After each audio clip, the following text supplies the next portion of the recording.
Alors, on va parler cette fois-ci de la révision constitutionnelle. Vous le savez bien, fidèles téléspectateurs, cette question qui divise la classe politique congolaise. Il y a ceux qui soutiennent la révision, d'autres soutiennent le changement de la Constitution. Alors, c'est Bahati Lukwebo qui est accusé. Pourquoi son silence face à cette épineuse question sur la révision-changement?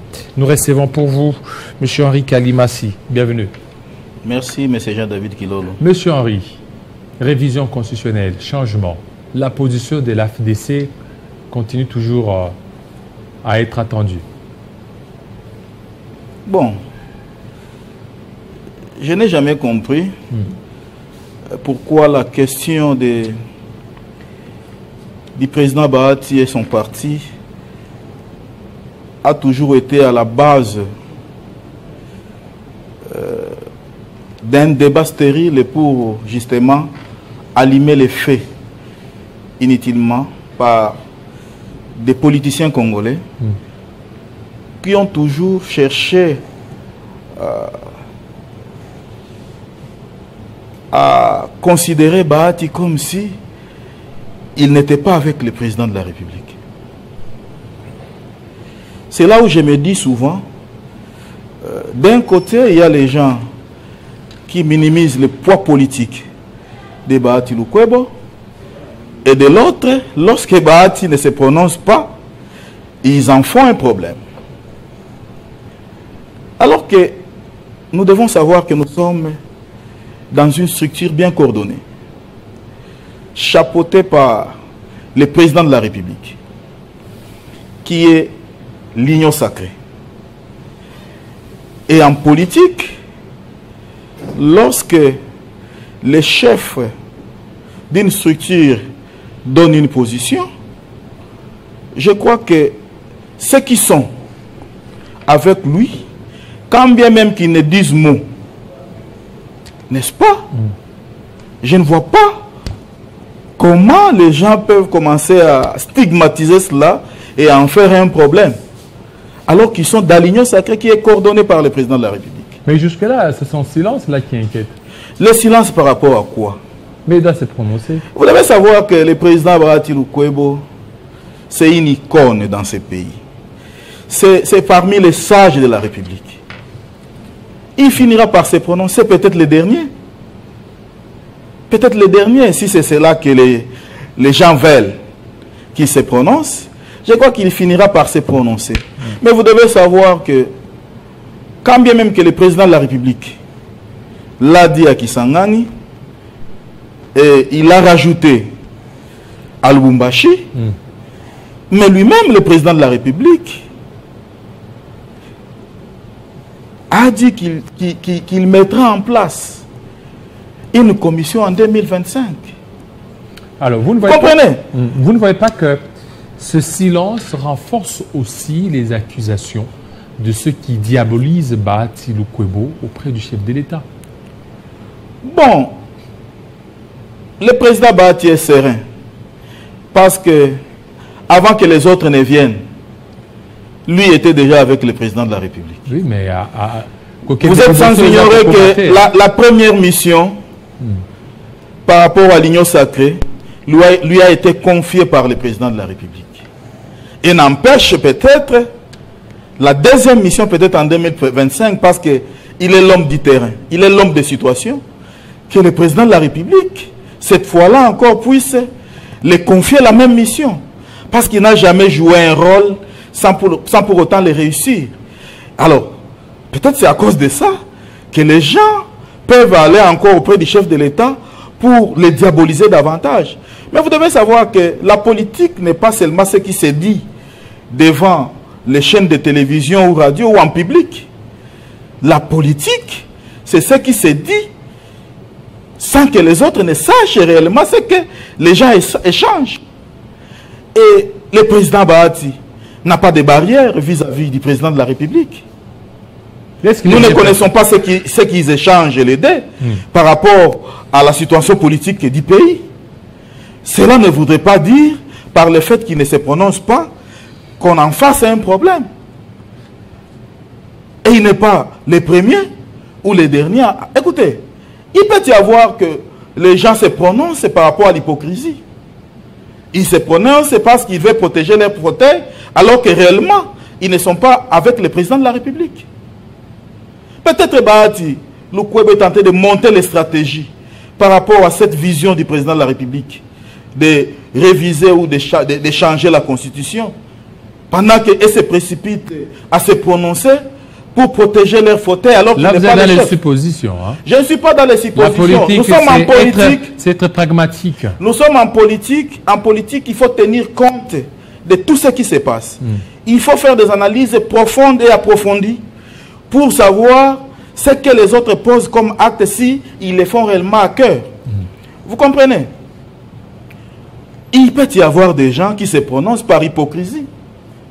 Ils se précipitent par peur d'être éclaboussés de leurs fonctions. Et ils se disent, nous le faisons, mais ils le font par hypocrisie, alors qu'ils ne sont pas avec les chefs de l'État. Pendant que Bahati qui ne dit mot, peut-être il est avec les chefs de l'État et il est en train de travailler, de monter les stratégies pour que demain, une fois que le président de la République mettra cette commission en place, que ces stratégies qui sont en train d'être montées par le président Bahati soient un apport considérable par rapport au vouloir du chef. On a vu sous l'ancien régime de Joseph Kabila Kabange, lorsqu'il y a de telles initiatives, comme peut-être il n'y en avait pas, on voyait les PPRD réunir la majorité présidentielle au niveau de Kingakatu ou ailleurs. C'est qu'ils se retrouvaient. Est-ce qu'aujourd'hui, l'UDPS s'est négocié avec les autres? Parce qu'on sent, jusque-là, il n'y a pas que Bahati. Il y a Vital Kamerhe, il y a Jean-Pierre Bemba. Parce qu'ils se retrouvent, ils disent, mais cette histoire des révisions constitutionnelles, tantôt c'était révision, changement, et puis, donc c'est l'UDPS qui mène seul le combat, oubliant les autres alliés. Est-ce que ce n'est pas la faute de l'UDPS de ne pas bien manager ou négocier les choses? Bon, là je voudrais peut-être vous répondre ou réfléchir comme un analyste politique. Allez-y. Je ne voudrais pas qu'on puisse dire que les mots qui vont sortir d'un moi sont venus de l'AFDC ou de son autorité morale. Parce que au-delà d'être dans le parti AFDC et d'être parmi les lieutenants et précarés du président Bahati, je suis congolais et je vis la politique de mon pays. Vous savez, l'UDPS, c'est aujourd'hui un parti qui coordonne l'Union sacrée de par sa force politique, étant donné que l'UDPS est la première force aujourd'hui avec ses mosaïques. Mais vous devez savoir que lorsque vous voulez amener les gens dans un train que vous ne les avez pas préparés, vous devez être conséquent dans les négociations telles que vous venez de les dire. Mais l'UDPS n'aide pas le président de la République. Comment ça? N'aide pas le président de la République parce que vous savez, le lobbying, lorsqu'il se monte, il doit être étudié et être conséquent par rapport aux décisions qui seront prises. L'UDPS se considère comme un parti politique risé vis-à-vis de ses partenaires politiques. Comme vous le savez, tous les partis politiques dont les ténors que vous venez de citer, dont notamment Jean-Pierre Bemba, Vital Kamerhe, Bahati Lukwebo, Sama Lukonde, ont accompagné le président de la République pour réussir son deuxième mandat. Et ils l'ont fait, chacun à son coin. Ils se sont battus bec et ongle. Et le président de la République a été réélu au deuxième mandat. Maintenant, par sa gourmandise, l'UDPS a voulu rafler tout. Vous savez, cette histoire, quand bien même que les gens ne veulent pas le dire, vous comprenez? Parce qu'il faut crever l'abcès pour soigner la plaie. Moi, je me permets aujourd'hui de le dire, il y a des gens qui sont restés avec les plaies dans leur intérieur par rapport à la grande contribution qu'ils ont apportée vis-à-vis du président de la République. Ils ne se sont pas retrouvés par rapport aux attentes et par rapport aux promesses faites. Je prends par exemple les camps de Bahati Lukwebo, quand bien même que je sois de l'AFDC. il y a eu M. Vital Kamerhe qui a eu à créer son regroupement politique, dont j'ignore Sama Lukondo il y a à le faire, mais il y a eu par moment Kabuya s'est déplacé pour voir Jean-Pierre Bemba et pour voir Bahati, parce que l'IDPS se sentait à ce moment-là déstabilisé. Mbosso, les quatre ont formé un front pour un équilibre. Mais au finish, ils ont été déçus. Les gens qui se sont mal comportés dès le départ se sont retrouvés positionnés. Qui? Président de l'Assemblée nationale et qui l'autre président du Sénat. Alors, ceux qui croyaient être avec Kabuya, qui les avait rencontrés, se sont retrouvés dans la rue. Ils ont commencé à négocier les postes de deuxième vice-président et consort, alors qu'eux sont restés loyaux vis-à-vis du président de la République. Vous voyez, toutes ces blessures-là risquent de mettre en doute, n'est-ce pas, cette deuxième situation que le président de la République est en train de vouloir mettre en place aujourd'hui de la révision constitutionnelle. Parce que les gens voudraient que Bahati se prononce, Bemba se prononce, Kamerhe se prononce. Ils ont des réserves. Je prends un autre exemple. Joseph Kabila avait la politique de débauchage. C'est-à-dire, lorsqu'il veut réussir son coup politique, il procédait au débauchage en touchant les personnes qui pouvaient déstabiliser les cas adverses. Il y a les gens aujourd'hui qui ont quitté l'FCC. Vous comprenez? Pour venir appuyer l'Union sacrée. Les ténors de l'FCC. Ces ténors aujourd'hui se retrouvent dans la rue. Vous comprenez? Alors, si jamais demain, on voudrait débaucher dans l'FCC qui est aujourd'hui dans l'opposition contre le vouloir du président de la République, par rapport à la politique de l'IDPS qui n'aide pas le président de la République, les gens risquent de se rebiffer ou de se poser des questions, mais ceux qui nous ont précédés ne sont pas retrouvés. Comment nous on peut... Alors, l'IDPS doit changer ses stratégies et ses méthodes de la politique. Parce que vous ne pouvez pas vouloir tout. On vous a accompagné, vous avez la présidence, vous prenez la primature, vous avez vous-même 5 vice-primatures, vous-même vous accaparez les 70-80% des mandataires et vous voulez que les autres puissent vous accompagner. Et vous devez savoir que les enjeux, le fait c'est de revoir la Constitution. Si jamais on touchait l'article 220, les enjeux politiques vont changer. Si jamais on passait au changement de la Constitution, les enjeux politiques vont changer. Certainement, la commission qui sera mise en place va aboutir à deux choses. Si jamais on décidait de changer la Constitution ou de la réviser en touchant l'article 220 qui va délimiter les mandats, c'est-à-dire ça va déstabiliser toutes les institutions. Quel est le mécanisme qu'il faut mettre en place pour que, une fois que les institutions seront déstabilisées, les pays puissent continuer à fonctionner? Je crois la deuxième alternative, ça sera une transition qui sera mise en place. Pour que cette transition soit mise en place, il faudra travailler des deux côtés.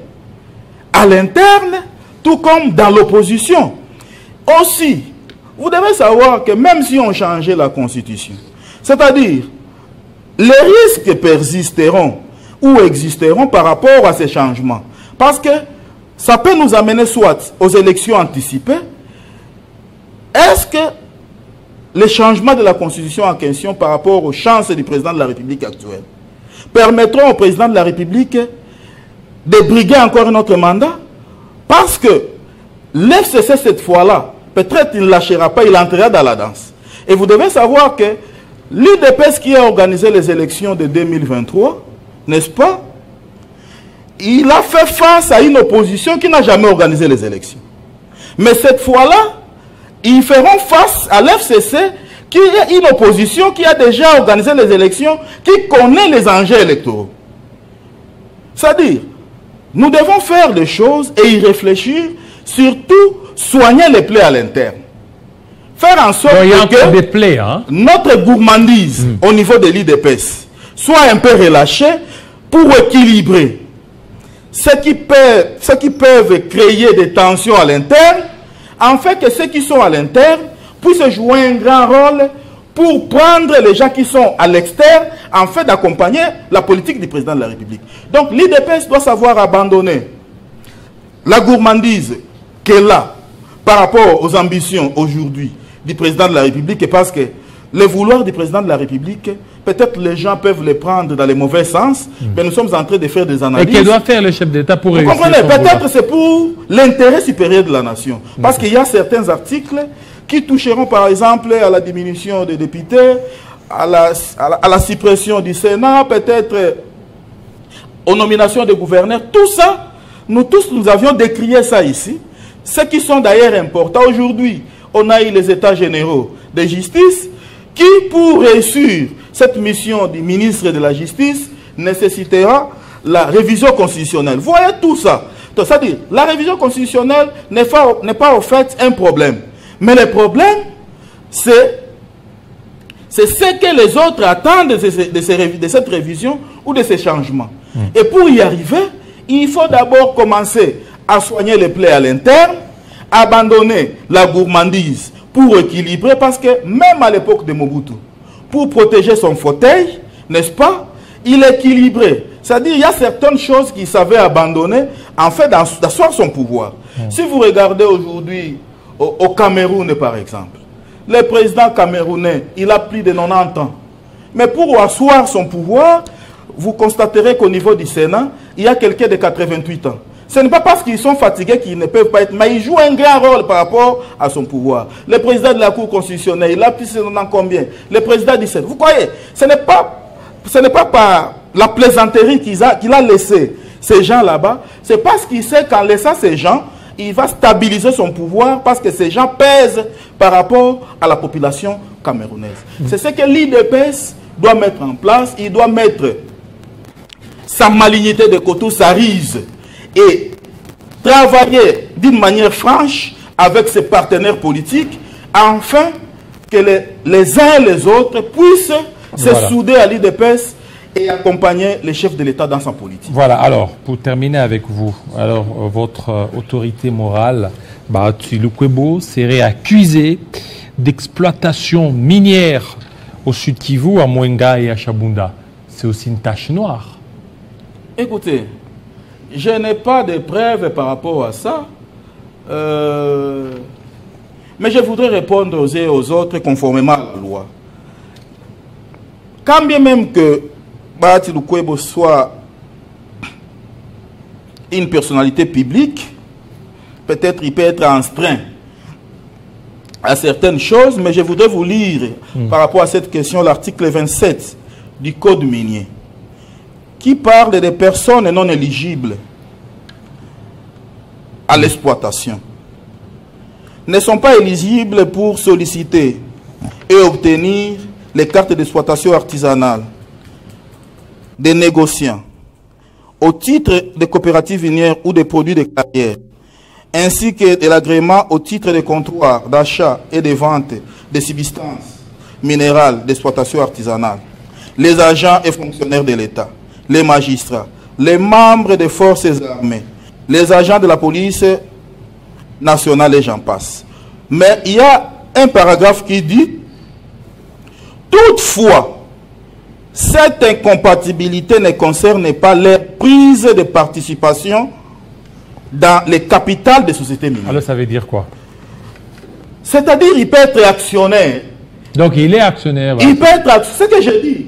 Pour les gens qui veulent en faire un problème.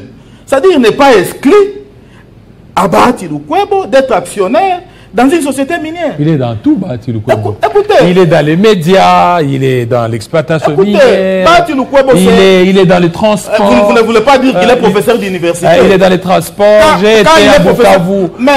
Il est dans beaucoup. Il est même dans les hôtels. C'est ça qui prouve, dans des boîtes de nuit. C'est ça qui prouve son intelligence. Et rien ne lui est interdit par rapport au secteur minier à cette disposition. Il n'est pas affairiste là. Écoutez, les gens qui veulent aujourd'hui pointer du doigt à l'actuel ministre des Mines, je ne voudrais pas entrer dans... Mais nous devons mettre du sérieux dans ce que nous faisons.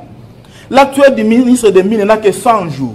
Il a trouvé la situation était déjà pourrie au sein du ministère des Mines. Il est en train de faire tout pour... Alors, merci beaucoup. Vous comprenez? Oui. Pour restaurer la situation. Terminer comme ça, on va parler. Qu'on lui laisse le temps. Si j'arrive à répondre à ça, c'est par rapport à la question que vous venez de me poser. Okay. Donc, je me limite là-bas. Qu'on laisse le ministre travailler, il n'a que 100 jours. Je crois qu'il pourra résoudre les problèmes tant soit peu du secteur minier et répondre aux besoins de ceux qui peut-être acquis aujourd'hui le secteur minier, parce que là-dedans, il y a à boire et à manger. Voilà, on va parler de la Constitution avec M. Christian Menda, membre d'Envol, tout de suite.